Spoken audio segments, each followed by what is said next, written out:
1942, the Solomon Islands, Palmyra, Canton. 1943, the Aleutians, North Africa, the Bismarcks. 1944, Normandy, the Admiralties, Saipan, Guam.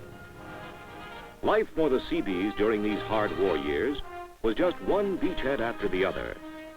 Airstrips, roads, pontoon causeways, jungle, water, and yet more jungle. And then quite suddenly, there were Hiroshima and VJ Day. And a man named MacArthur on the deck of a battleship with the representatives of a thoroughly smashed foe. Peace. It was wonderful. The Army, Navy, Marines, Coast Guard, everyone wanted to go home. And it's safe to say that in the whole military establishment, no group wanted to get out of uniform and back to civilian life any more than the Seabees. You see, a good many Seabees were pretty well along in years for military men. Of course, you'd have to look hard and long to find a Seabee who was not proud of his outfit, proud of the work he'd done. But he was tired of working construction miracles. He was tired of the jungle and the mud and warm beer. He was tired of the military life. He'd been a worker before the war, an independent guy. Peace. Sure, it was wonderful. The Seabees went home that fall of 1945, had themselves one fine blowout, and then, well, they took a deep breath and went back to work. The face of America had sagged some during the war. It needed lifting, and it was up to the Seabees, now that they were home, to set it right, to start civilian production and building again. So that wizard of an electrician who took charge of wiring a jungle city in the Admiralty Islands put his skill to work on a new plant in Jersey. Those Seabees who bulldozed away half of the cocoa palms on New Georgia went on bulldozing, clearing the way for new roads in Texas and California. The men who laid steel matting for airstrips in the cold Aleutians began to work with a different kind of steel, adding notches to the skylines of New York and San Francisco. Those mechanics and drivers who kept equipment plowing through the volcanic ash of Iwo Jima and the mud of New Guinea are keeping fleets of diesel trucks moving on schedule out of Chicago, New Orleans, and a score of other cities. And those tough construction workers who labored man-killing hours building hospitals on one Pacific island after another as we moved west toward Japan are now scattered through the country saying can do to another construction must, post-war housing. Here's one of them, a typical Seabee. He was past 40 years of age when he got back from the war, and he was really beat up. But now, he's hard at work on a new housing project in the suburbs of Washington, D.C. It has been quite a while since he returned from the Pacific, and a new generation of workers has sprung up. Young men like this apprentice carpenter who was pedaling around on a bicycle about the time that his friend, the old Seabee, was being introduced to his first mosquito down by the equator. These men, the veterans, have half forgotten there ever was a military or an island named Guadalcanal. Half forgotten, we said. Trouble is, the peace 250,000 Seabees wanted is still uncertain. It has some catches in it and makes it tough to forget there ever was a war. We found ourselves in a situation where it looked as if preparedness was the only road to peace. Preparedness? Sure, he was for it, but he wanted others to do the preparing. He liked being a civilian with no strings attached. Okay, he's a civilian, fair enough. But just for the record, let's take a look around and see what is happening to that old outfit of his. When the going was rough, the Seabees were 250,000 strong. For every 50 Seabees in 1945, there is a single Seabee in 1950. That's the ratio, 1 to 50. Of course, those few Seabees still around are just as rough and just as ready as their old mates ever were. During maneuvers, they were up to their old miracles. And you can still find them at Little Creek, Virginia, at Coronada, and Port Hueneme. But that man-sized team has been whittled down to the point where it wouldn't be much to start with in the event of a national emergency. Understand, the Seabees don't need large forces for peacetime because naval construction work is done by civilians. That is Navy policy, to work within and for the benefit of the civilian economy by giving building contracts to civilian firms and by maintaining cordial relations with union labor. But the Seabees do need a strong reserve team, a team made up of foremen, journeymen, and apprentices, of ex-Seabees and would-be Seabees. So at the Bureau of Yards and Docks in Washington, D.C., where the Seabee destiny is controlled, Civil Engineer Corps officers are studying new construction techniques. And more important, they are drafting plans for the Seabee future if that emergency comes. They are making those plans on the simple assumption that next time, the United States would not have weeks to mobilize, not even days. It will be a matter of hours. So early in 1949, plans for a new Seabee standby reserve were drawn up by top-ranking Navy officers after seeking the practical advice of labor union officials and swiftly given administrative approval. Already in many cities, construction battalion reserve officer units had been formed, and lecturers kept these reservists abreast of important new developments in construction techniques.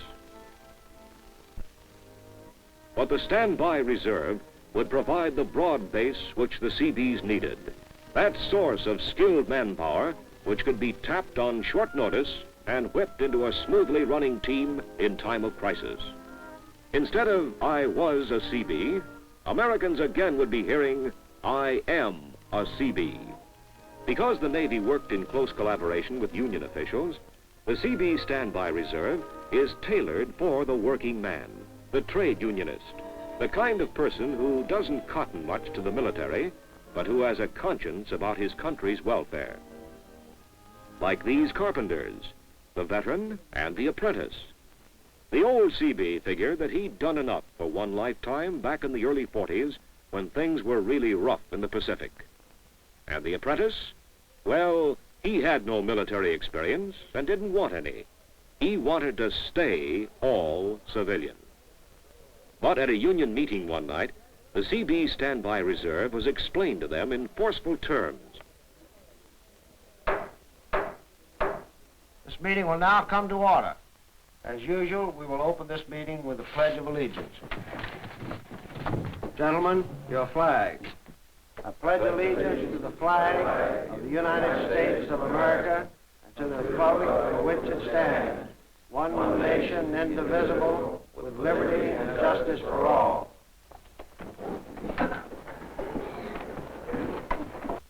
Tonight, we will set aside our usual order of business to hear from our guest of the evening, Commander H.C. Johnson of the Civil Engineer Corps, United States Naval Reserve, who will explain the Seabee Reserve program to us.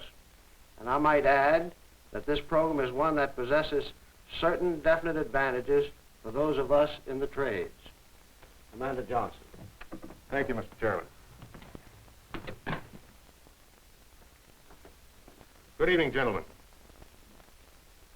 My job here tonight is an easy one. Easy because all of you here know how to build, whether it's a house or a skyscraper. But you all know that in order to build anything, we must first have a set of plans, particularly in the construction of a future. The Civil Engineer Corps of the United States Navy has drawn up a blueprint for such a future. I refer to the Seabee Reserve Program. As a member of the Seabee Reserve, you'll be working with men you know. You'll be doing work that you like and understand. And it'll also make it possible for you to be rated in the service of your choice, the Seabees. By enlisting in the Standby Reserve now, you'll preserve that choice. We want to keep the Seabees a skilled outfit for skilled men. In this inactive volunteer reserve, there are no military duties, no drills, and and you'll only be called in the case of a national emergency. The rating structure is based on your civilian experience. As a foreman, a journeyman, or apprentice, you're eligible for a rating in the Seabee Reserve. The Seabee Standby Reserve looked good to them, mighty good. But the Standby Reserve needs more than just carpenters to fill out its quota of 75,000. Carpentry is but one of a long list of eligible trades. Take bulldozer operators. The bulldozer comes close to being a Seabee trademark, and the men who run them are natural-born Seabees. These men are not kidding themselves either. They know they'll be in the thick of it if anything happens, and we Americans have to put out another fire in the world. The Seabee Standby Reserve is an ideal organization for them. Automotive drivers are needed. Surveyors. Electricians. Mechanics, both gasoline and diesel.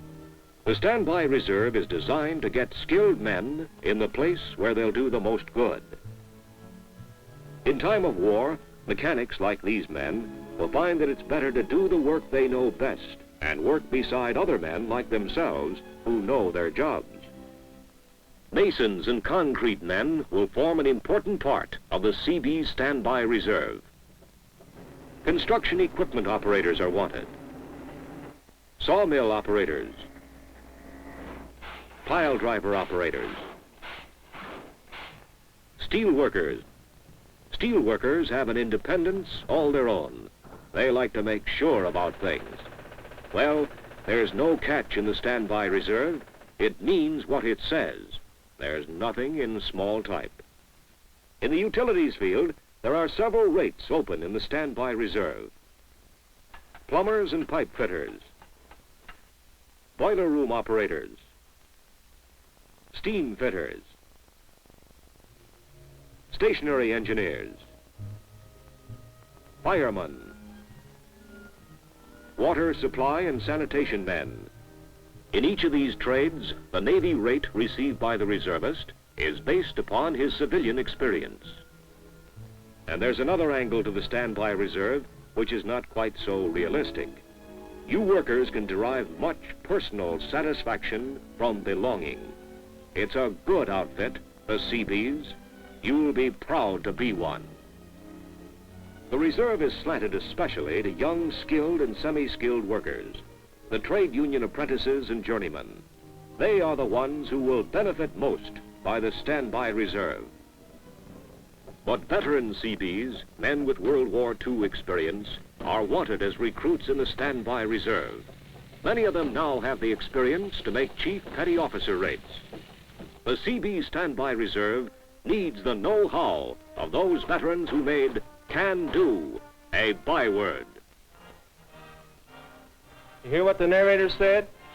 He's giving you a good tip. The Seabee Reserve's a good deal.